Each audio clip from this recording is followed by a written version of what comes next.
We first discovered it in 2021, and we started to find clues that it might be there. We started to find branches and dead pieces that were moving around in the current.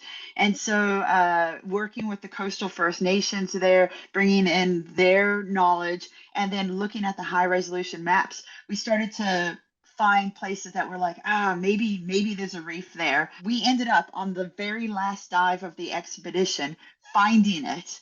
We were traveling up a ridge. We started to see the signs again, little pieces of it maybe falling down the ridge, and then it just opened up to this expansive, like 25 acres of coral reef, just solid, thriving, beautiful, amazing colors, schools of fish. This coral reef is existing in a very narrow depth band at 200 meters. So far deeper, 10 times deeper than a scuba diver could ever go. But for us to do our work, we take down a submersible that has a bank of lights on it.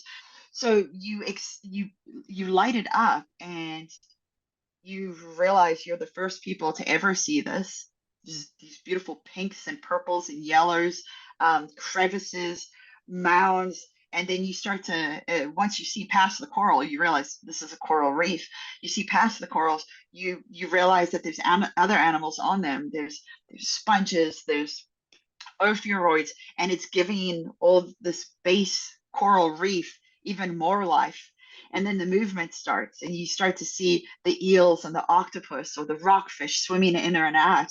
And even when we tilt the camera up, you can see the schools of fish on top, and everywhere you look is life.